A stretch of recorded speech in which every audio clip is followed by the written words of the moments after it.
아버지, 오늘 예배 가운데 역동적으로 운행하여 주시옵시고 하나님의 뜻만이 선포되고 주의 뜻을 기도할 때 깨닫는 시간대로 되게 하여 주시옵소서. 예수님 이름으로 간절히 기도합니다. 아멘. 할렐루야.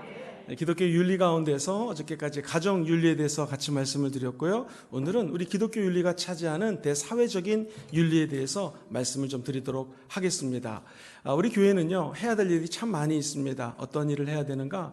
하나님이 이 땅에 예수 그리스도를 보내주시고 예수 그리스도가 저 여러분들 위해서 십자가에서 죽고 부활하셨습니다. 다 같이 믿으시면 아멘 해볼까요?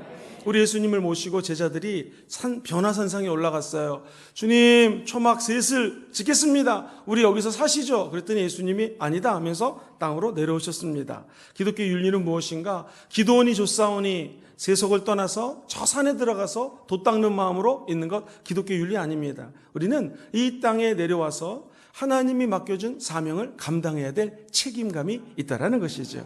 우리 사랑하는 성도님들, 우리가 갖고 있는 하나님의 은혜로 이 땅에서 예수 그리스도의 나라를 확장시키는 위대한 하나님의 사람들 되시기를 주의 이름으로 축원드립니다. 인간은 싫든 좋든 어쩔 수 없이 제도, 체제, 상황, 그리고 각 나라들마다 갖고 있는 풍속에서 살아가게 되어 있습니다. 어쩔 수 없이 그 사회에서 존재하게 되어 있는 것이죠. 자칫 잘못하면 운명론 쪽으로 빠져갖고 나는 이 사회에서 요 정도 위치밖에 안 돼 라고 그냥 포기하며 살아갈 수가 있습니다. 금수저, 흙수저, 은수저가 있는데 나는 어느 수저기 때문에 이렇게만 살 거야 라고 생각하는 것 하나님이 원치 않습니다. 우리는 색깔론, 어떤 수저로 태어난 것보다 중요한 것이 하나님이 이 사회에서 빛과 소금으로 살라고 하는 사명 주신 거 믿으시기를 주의 이름으로 축원드립니다. 영국에서 실제로 있었던 일입니다. 어떤 너무너무나 힘들고 가난하고 집이 없는 사람이 시골교회 목사님 찾아갔습니다. 목사님도 너무나 재정적으로 어려우니까 간절히 기도해 드리고 제가 다시 자매님 위해서 기도하겠습니다 라고 얘기를 했어요. 그런데 이 믿음이 약한 자매가 가만히 기다리고 있었는데 목사님으로부터 아무 응답이 없는 것입니다. 그래가지고 한 편의 시를 적어가지고 그 당시 정부 관계자에게 이 시를 진짜로 보냈습니다. 자, 지방 주택 담당자에게 드렸던 편지를 제가 읽어드리겠습니다. 나는 굶주리고 있는데 너는 내 배고픔을 의논할 자선단체를 모으고 있구나. 나는 지금 갇혀 있는데 나의 석방을 기도하려고 조용히 교회로 가는구나. 나는 지금 헐벗었는데 너는 속으로 내 모습의 윤리성을 검토하는구나. 나는 지금 병들었는데 너는 무릎 꿇고 하나님께 건강 달라고 간구하는구나. 나는 집이 없는데 너는 나에게 하나님의 사랑으로 거처를 삼으라고 엉뚱하게 얘기하는구나. 나는 외로운데 너는 나를 남겨두고 교회 기도하러 가는구나. 너는 그처럼 거룩하고 하나님하고 가깝지만 나는 여전히 배고프고 외롭고 춥다. 유명한 설교자요, 또 학자인 존 스토트의 현대사회 문제와 기독교전 답변이라고 하는 책에 나오는 내용입니다. 자, 여기서 얘기하는 것은 무엇입니까? 지금 우리 사회에 헐벗고 굶주리고 아파하는 사람들이 너무나 많다라는 것이죠. 야고보서를 적은 기자의 한탄하는 소리를 한번 들어보십시오. 형제들아, 만일 사람이 믿음 있노라 하면서 행함이 없으면 도대체 무슨 소용이 있겠는가? 성경은 얘기합니다. 만일 형제가 자배가 헐벗고 일용할 양식 없는데 너희 중에 누구든지 그에게 이르되 평안히 가라, 덥게 하라, 배부르게 하라, 너 목줄에 배고프니 왜 옷이 없니? 라고 한다면 그 몸에 쓸 것을 나눠주지 않으면 무슨 유익이 있으리요? 다시 말해서 행함이 없는 믿음은 죽음 이름이라는 것이죠. 저 여러분들이 우리 주변에 힘들고 어려운 사람들을 바라볼 때마다 하나님의 사람으로 안아주고 그들을 따뜻하게 대하는 사랑의 회복 있기를 주의 이름으로 축원드립니다. 그 다음에 우리가 대외적으로 사회적인 윤리의식을 갖고 열심히 일하는 것만큼 중요한 것이 뭐냐면은 기독교와 직장 윤리입니다. 저와 여러분들이 여태까지 삶을 살면서 직장 생활을 아마 한 번씩은 다 해보셨을 것입니다. 이 영어로도요, 직업을 job이라고 표현하지 않습니다. job은요, 돈을 벌기 위해서, 생계수단을 위해서 일하는 것을 job이라고 표현하고요. 이 vocation이라고 하는 단어를 써요. 이 말은 뭐냐면 하나님의 부르심이에요. 천직, 소명, 그런 뜻입니다. 그래서 똑같은 영어 단어가 calling이에요. calling. 지금 우리 일하고 있는 그 자리는 하나님이 나를 불러주셔서 나에게 사명으로 맡겨준 자리라는 것이죠. 그렇다면 거기서 분명히 해야 될 일이 있습니다. 우리가 큰 빛을 바라는 빛과 소금 역할을 감당하지 못한다 할지라도 내가 일하는 곳 한 구석이 있거든요. 한번 따라해볼까요? 한 구석 밝히기. 내가 일하는 그곳을 밝히면 된다는 것이죠. 그래서 우리 vocation, 직업이라고 하는 크리스천의 직업 윤리는요, 어디서든지 하나님이 맡겨준 사명, 그것을 이루기 위해서 내가 지금 이 직장에 부르심을 받았다라는 확신입니다. 그러면 따라해볼까요? 하나님의 뜻이 실현됩니다.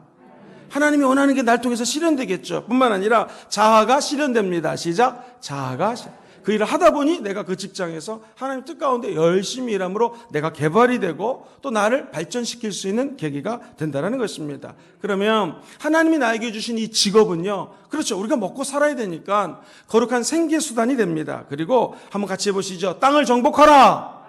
하나님 명령하셨잖아요. 그 명령을 이룰 수 있는 직장 생활을 할 수 있다는 거예요. 수동적으로 내가 여기서 근무하면서 돈 벌어가지고 살아야지, 먹고 살아야지가 아니라 하나님의 나를 이 직장으로 보냈다는 것은 빛을 발하기 위함입니다. 그리고 이것을 다스리라는 하나님의 계명 앞에서 일을 다스리고, 심지어는요, 이 리더십이요, 윗분에게 하는 리더십이 있어요. 우리는 그동안 리더십 하면은 윗사람이 밑에 사람을 이끄는 걸 생각했잖아요. 아닙니다. 리더십은요, 대상사를 향한 리더십이 있습니다. 그러니까 밑에 사람이 위에 사람을 향한 리더십이 있고, 윗사람이 밑에 사람들을 향하는 리더십이 있고요, 내가 나에게 하는 리더십이 있고, 내가 동료하게 하는 리더십이 있어요. 그래서 이것을 전방위 리더십이라고 그래요. 그러니까 리더십은요, 꼭 윗사람이 나에게 지시하는 것만이 리더가 아니라 밑에 사람이 윗사람을 리더십을 가지고 얼마든지 윗분이 일을 잘할 수 있도록, 그분이 승승장구할 수 있도록 돕는 것도 리더십의 한 분야라는 것이에요. 그러므로 내가 지금 일을 하고 있는 곳이 높다 낮다 상관이 없습니다.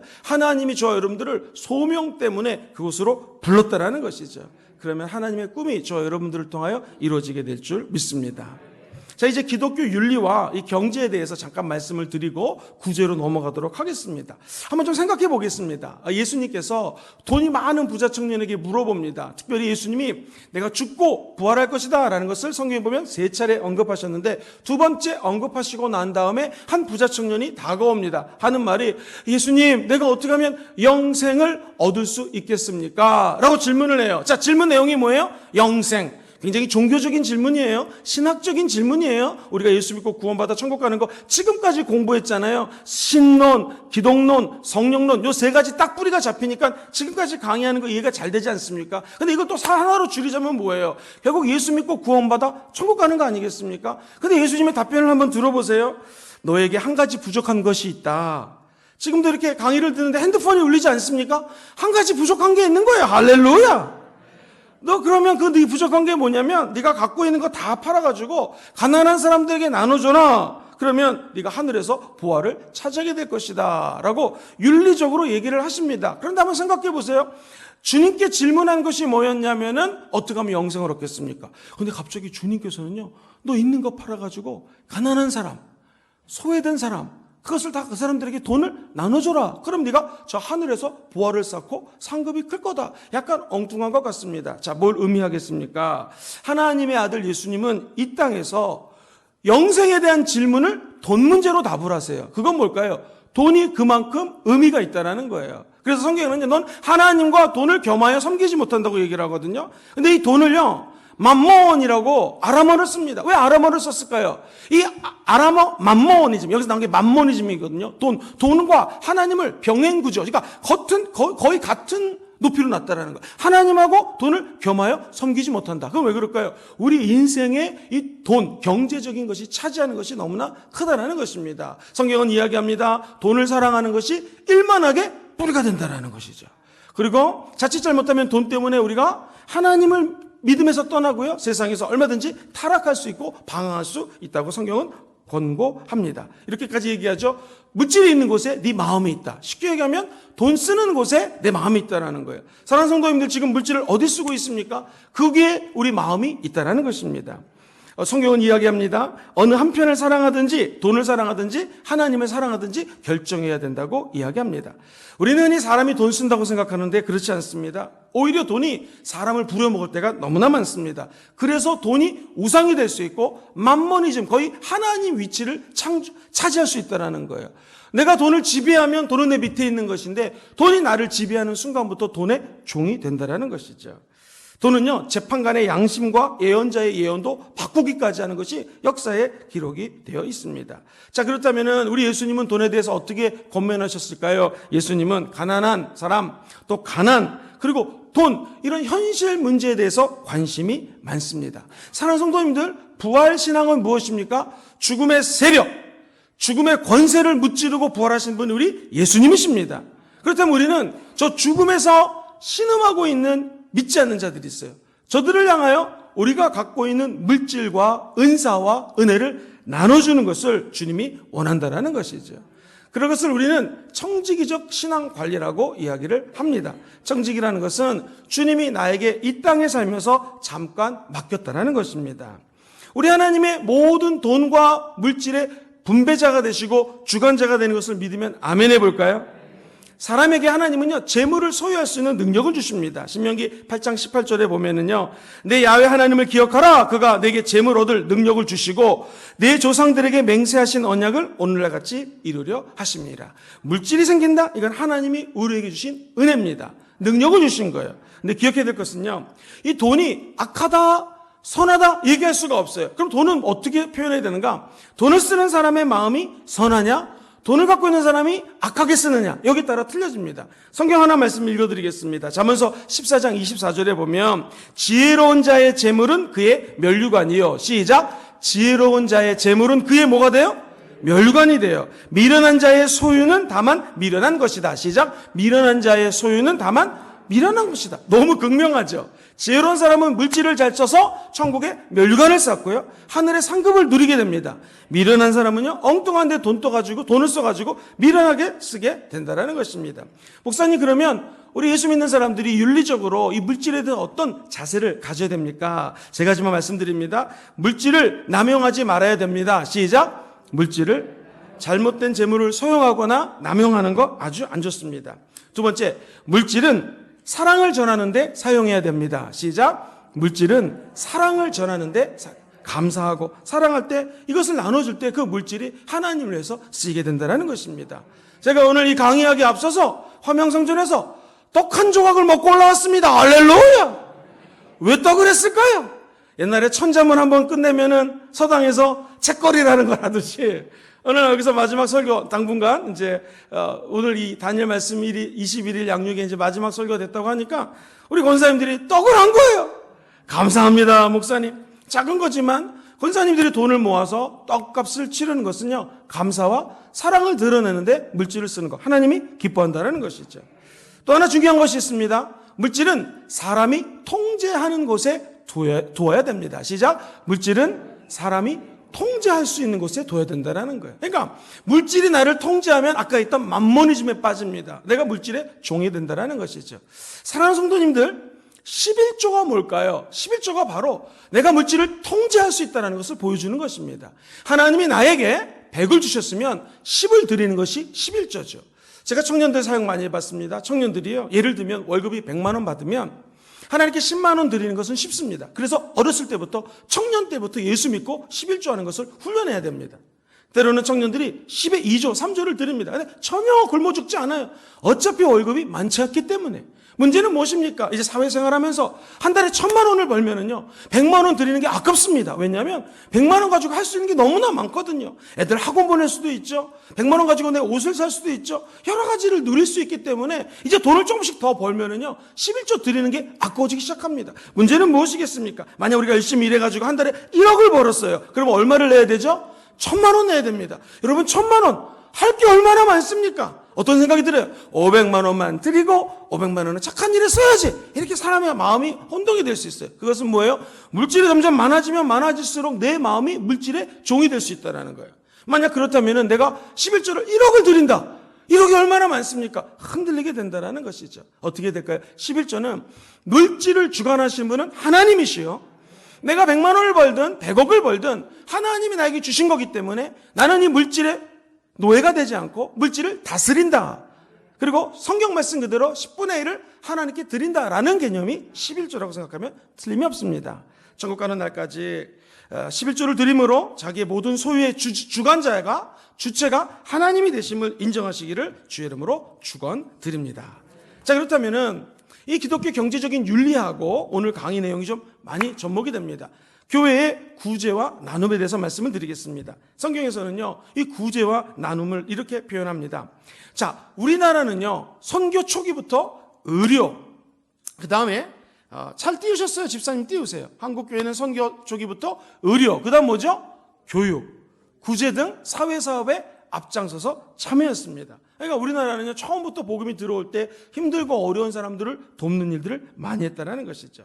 이렇게 얘기합니다. 구약에 보면은요, 구약시대에 이스라엘의 관습이 있었는데, 읽어보죠. 시작. 구약시대의 이스라엘의 관습은 부한자는 과부, 고아, 빈곤한 사람, 이방인을 반드시 어떻게 해요?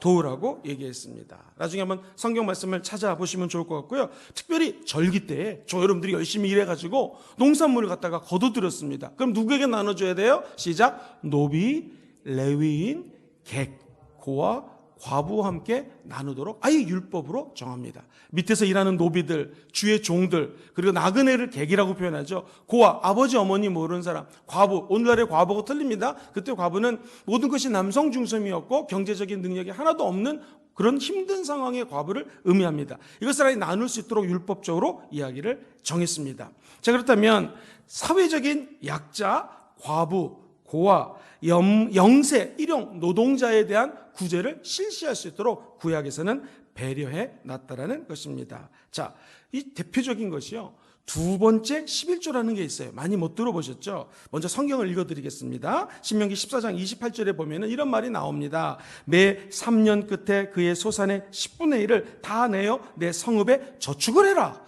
너희 중에 분깃이나 기업이 없는 레위인과 내 성중에 거류하는 객과 나그네죠, 고아와 과부들이 와서 먹고 배부르게 하라. 그러면 네 하나님 야훼께서 네 손으로 하는 범사에 어떻게 해요? 그러니까 매년 드리는 정기 11조가 있고요, 약 3년마다 드리는 구제 목적의 11조가 있다는 거예요. 이건 뭐냐면요, 저축해놨다가 주의 종과 나그네, 객과 과부와 고아와 힘든 사람을 위해서 두 번째 11조를 예배해 놓으라는 것입니다. 참 얼마나 이것이 하나님의 사랑입니까? 즉 우리가 하나님께 드리는 11조 외에도 물질을 모아놨다가 힘든 사람들 위해서 나눠주라고 성경은 가르쳐주고 있습니다. 자, 그리고요, 이삭 나눔이라는 게 있습니다. 추수를 합니다. 가난한 사람들을 위해서 얼마를 남겨놓는 것입니다. 밭에서 곡식을 뗄 때 곡식 묶음 하나를 갖고 왔다라고 하면은요, 가난한 사람을 위해서 다른 것들은 가져오지 않는 것입니다. 우리나라도요, 감을 따면은요, 제 꼭대기에 있는 하나 남겨놓습니다. 그거 누구 밥일까요? 까치밥입니다. 어쩜 이렇게 잘하십니까? 까치가 와가지고 감 먹으라고 하나를 남겨놨다는 것이죠. 감람나무의 열매를 거둔 다음에도 가난한 사람을 위해서 내려놓으라는 것입니다. 자, 포도원에서 같이 한번 읽어보겠습니다. 시작. 포도원에서 포도를 딴 후에도 남은 것에 손대지 말아야 하는 이유는 그것을 객과 고아, 과부를 위해서 남겨놔야 된다는 것입니다. 그 다음부터 읽어볼까요? 가난한 사람과, 시작. 가난한 사람과 거류민을 위해 곡식을 거둘 때 밭 모퉁이까지 다 거두지 않았어요. 또한 떨어진 이삭도 왜 안 주셨습니까? 가난한 사람들을 돕기 위해서. 자, 그렇다면 신약은 어떨까요? 예수님은 가진 것을 다른 사람들에게 다 나눠줬습니다. 그리고 이웃사랑의 삶을 몸으로 실천해 주셨습니다. 예수님의 구제와 나눔을 이렇게 한번 읽어보겠습니다. 시작. 예수님이 행하신 구제와 나눔은 1차적으로 소외된 자와 함께하는 데 있었고, 나중에는 이들이 하나님의 백성으로 어떻게 돼요?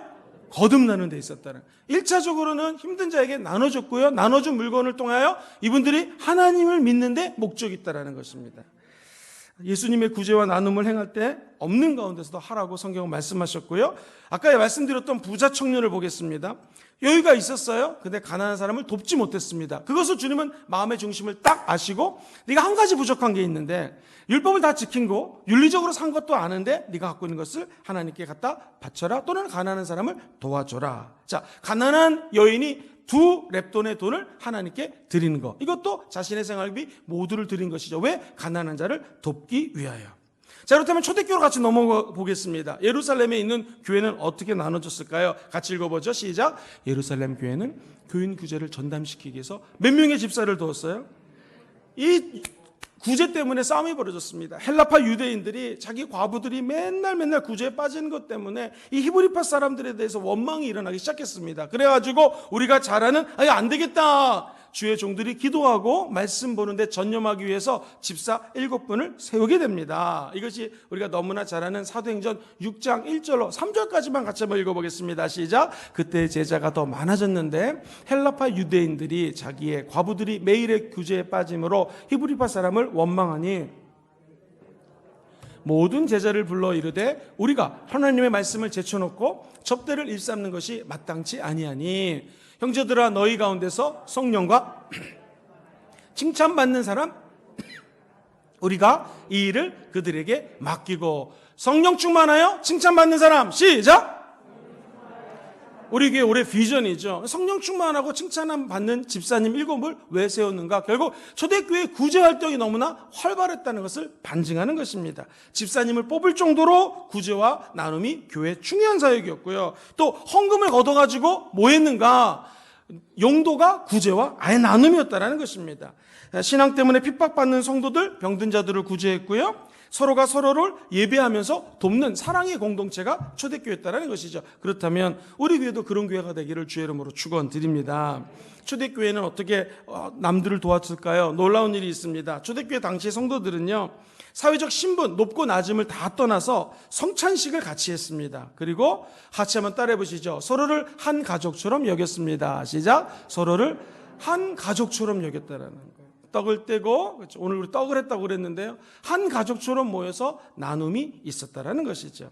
그리고 콘스탄틴 대제가 기독교를 국교로 받아들였죠. 그리고리 1세 교황까지가 수도원에서는요, 아예 숙박시설을 만들어 놨습니다. 왜 만들었을까요? 같이 한번 해보시죠. 고아, 과부, 노령자, 병약자, 나그네, 똑같이 초대교회하고 아예 수도원에다가 숙소를 만들어가지고 힘든 사람들을 먹여주고 재워줬다는 것을 알 수가 있습니다.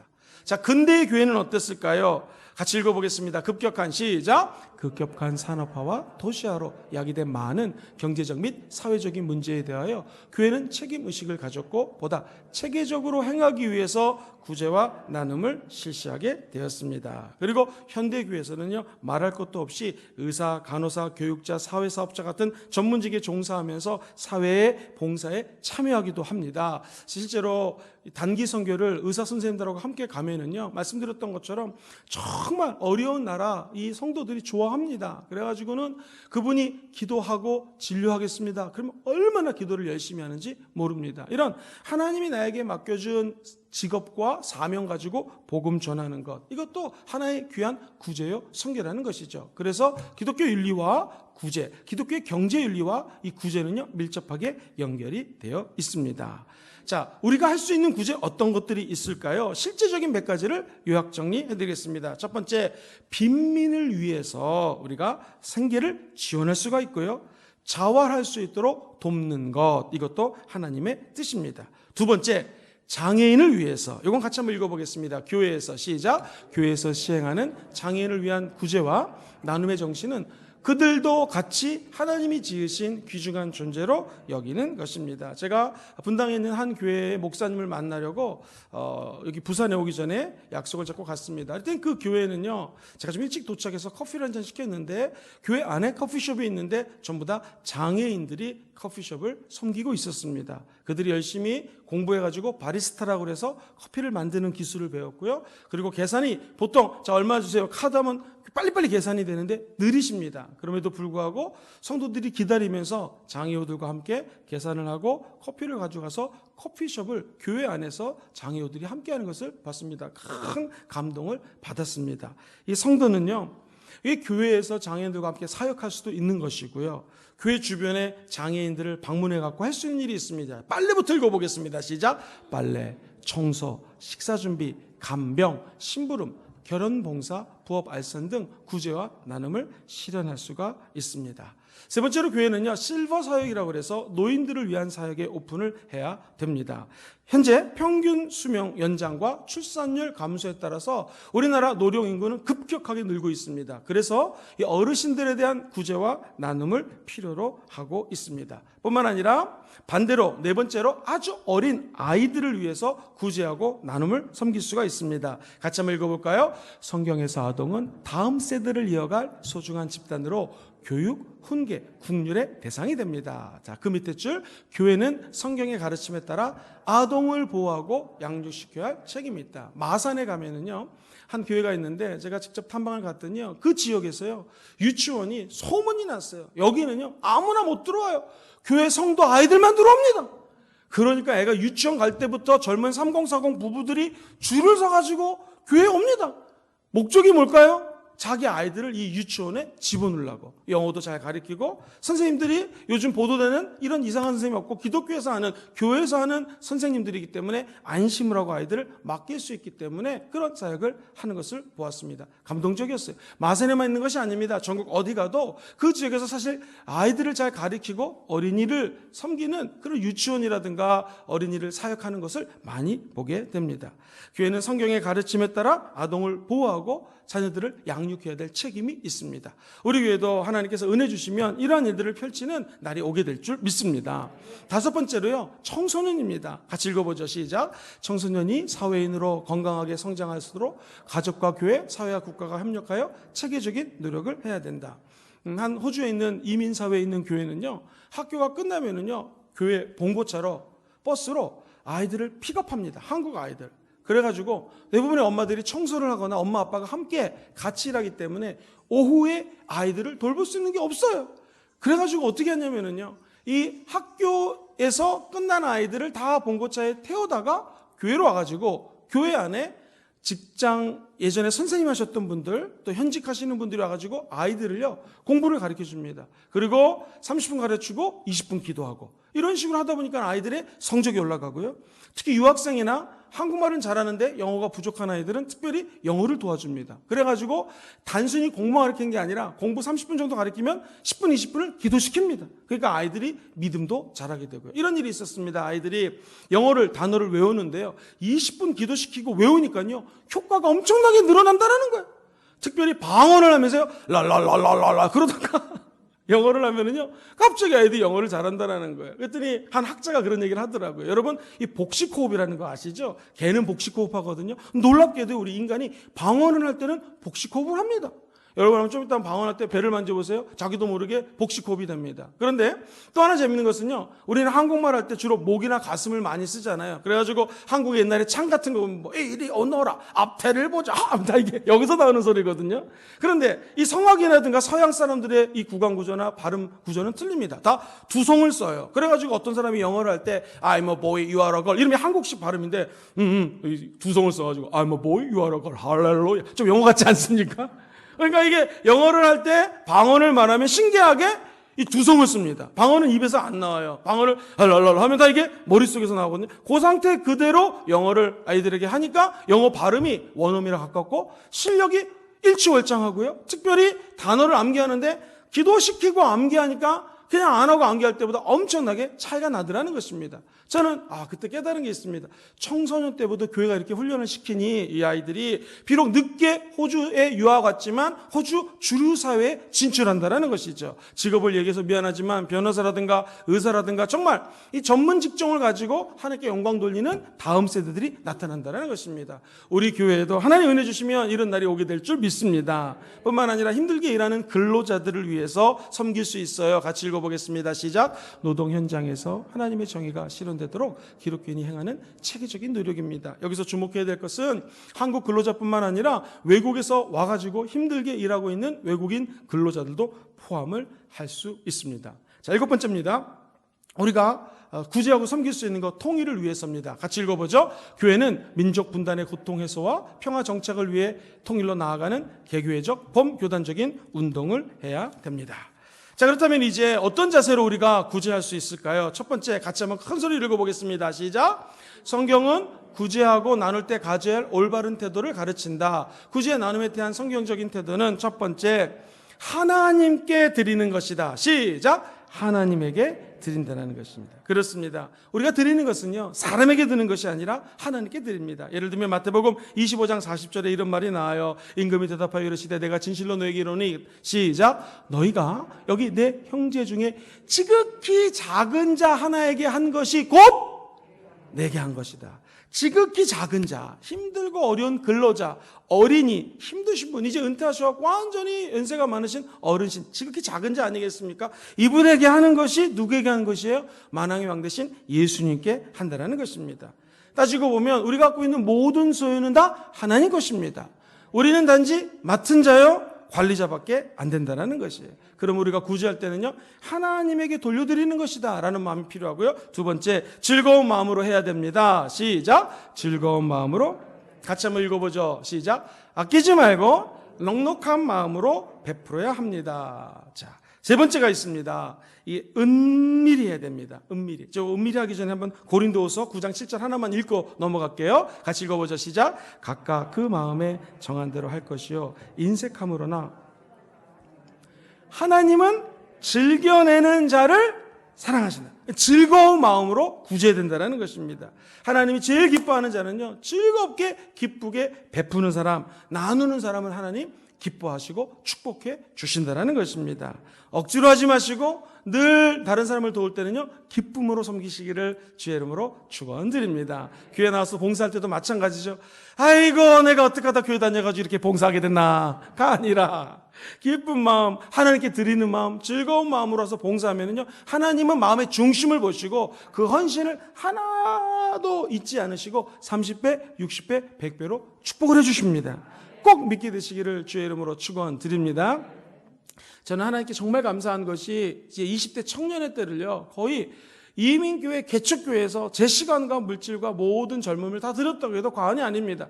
신학생으로 들어가가지고요, 청년부 활동을 하고 청년부 회장을 하고 신학교 졸업하고는 단당 전도사가 되어가지고 정말 헌신했습니다. 열심히 한 3, 4년 교회를 위해서 충성 봉사했고요.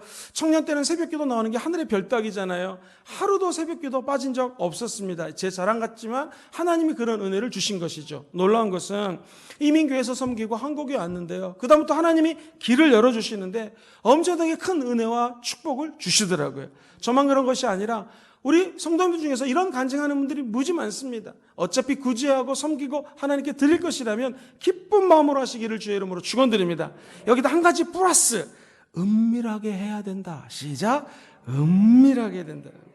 이거는 한번 같이 읽어보겠습니다. 마태복음 6장 1절로 4절에 보면은 이런 말이 있어요. 사람에게 보이려고 그들 앞에서 너의 의를 행하지 않도록 주의해라. 그렇지 않으면 하늘에 계신 너희 아버지께 상을 받지 못한다. 2절에 보니 그러므로 구제할 때는 외식하는 자가 사람에게서 영광을 받으려고 회당과 거리에서 하는 것 같이 너희 앞에 나팔을 불지 마라. 진실로 너에게 이르노니 그들은 자기 상을 이미 받았느냐.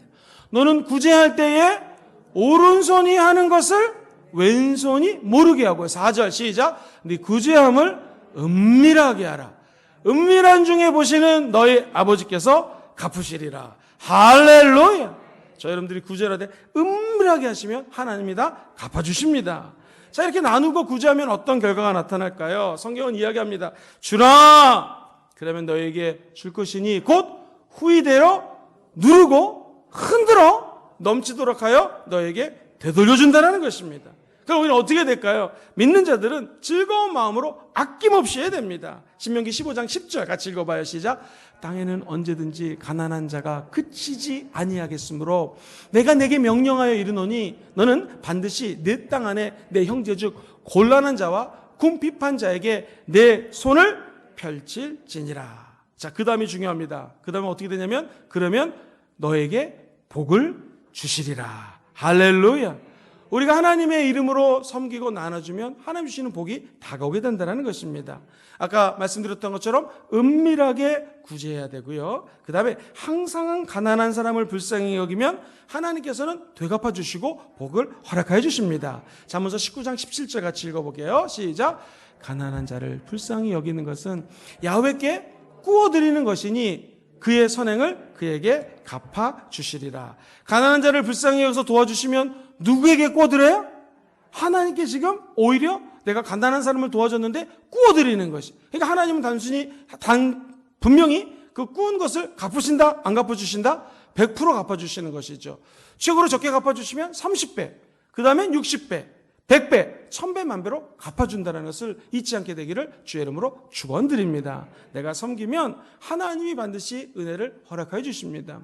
지금은 유명한 의사 선생님이시요 그리고 목사님이 되신 분이 있는데요. 원종수 감리교회 권사님이 있었습니다. 기억하시겠지만 하나님의 은혜로 어렸을 때부터 엄마 따라서 새벽 기도를 갔다 오게 되었는데, 하루는 엄마가 다리를 지나오면 그 군대 초소 같은 데에 노숙자가 있으니까요. 종수야, 저 할아버지 집에다 모셔라. 그러니까 막 오물을 거기서 싸니까 온 몸이 잘 걷지도 못하고 거기서 그냥 자니까 더럽고 냄새가 납니다. 그분을 모셔다가 목욕시켜드려라. 그러니까 이 어린 고등학교 애가 손으로 못 씻기니까 나무 가지를 가지고 그 오물을 이렇게 뜯어냈다고 합니다. 그러면서 샤워를 딱 목욕을 시켰더니 엄마가 하는 말, 종수야, 너 내복 한 벌 있지? 네, 이거 명절 때만 입는 내복인데 그거 할아버지께 드려라. 어머니에게 훈련을 시킨 거예요. 너무나 속상했지만 이걸 드렸다라는 거예요. 근데 갑자기 어떤 일이 벌어지냐면, 지나가다가 벤치가 있어서 애가 앉았는데 옆에 쪽복음이라고 그래갖고, 쪽복음이라고 그래서 성경 66권 중에서 하나, 로마서가 딱 이렇게 복음서로 있더랍니다. 누가 말씀을 봤는데, 그리고 로마서 1장부터 쭉 읽고 뚜껑을 닫고 걸어가는데, 이게 웬일이니까 로마서 읽었던 책이 머릿속에 넘어가는 거예요. 1장 예수 그리스도 종 바울은 사도로 부르심을 받아 머리 쫙 넘어가는 거예요. 그 다음에 2장 책이 막 넘어가는 거예요. 하나님 갑자기 그 종수에게 은사를 주셨어요.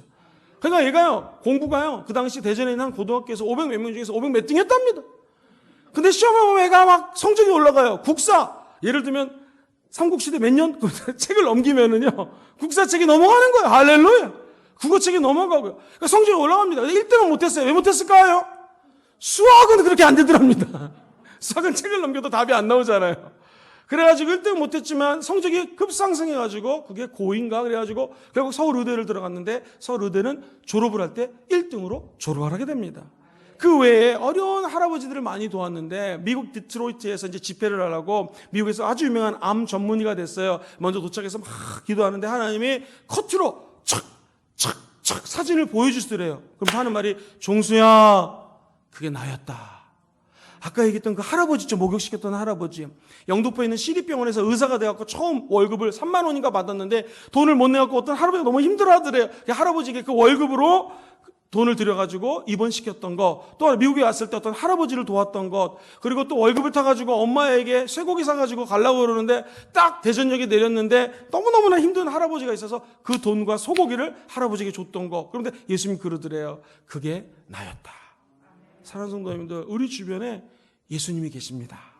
지나가시다가 하나님께서 감동 주시면 힘들고 어려운 자들에게 사랑을 베풀면은요, 하나님은 30배, 60배, 100배, 1000배, 만배로 되돌려 주십니다. 만약 그것이 우리 대해서, 그죠? 우리 대해서 응답을 못 받는다 할지라도 우리 자녀에 대해서 응답을 받게 되어 있습니다. 이것은 역사가 증명하고요, 수많은 사람들의 간증을 통해서 알 수 있는 것입니다. 가난한 자를 구제하면 궁핍하지 않지만 못 본 채 하는 자에게는 저주가 임한다고 말씀을 하셨고요. 심지어 베풀고 구제하는 의인은 버림을 당하거나 자손이 걸식하는 일이 없고, 자손이 어떻게 돼요? 큰 복을 받습니다. 우리 시편 37편 25절 26절을 같이 한번 읽으면서 정리하겠습니다. 시작. 내가 어려서부터 늙기까지 의인의 버림을 당하거나 그의 자손이 걸식함을 보지 못하였도다. 그는 종일토록 은혜를 베풀고 구워주니 그의 자손이 복을 받는도다. 할렐루야. 저는 참 복받은 목사입니다. 할렐루야. 순복음 금종교에서 목회하는 것도 그렇고요, 정말 하나의 은혜, 가는 곳마다 하나의 은혜 가운데 사는 것을 많이 치유합니다. 그 이유는 무엇일까요? 아마도 여러 가지가 있지만, 저희 할아버지가 장로교 통합측 장로님이셨는데, 우리 할아버지는요, 그렇게 베푸는 걸 좋아하셨다고 합니다. 할머니하고 부부싸움 100% 나눠주는 것 때문에 했다고 합니다. 너무 나눠주니까. 또 빚보증 잘못 쓰시고 그랬는데, 하나님이 그 축복을 자손들에게 내려주는 것을 체험하고 있습니다. 저와 여러분들이 힘들고 어려울 때일수록 옆을 바라보시고 나누고 섬기고 구제하면 하나님은 1000배 만배로 저와 여러분들에게 은혜를 부어주실 줄 확신합니다. 그 은총에 함께 하시기를 주의 이름으로 축원드립니다. 할렐루야.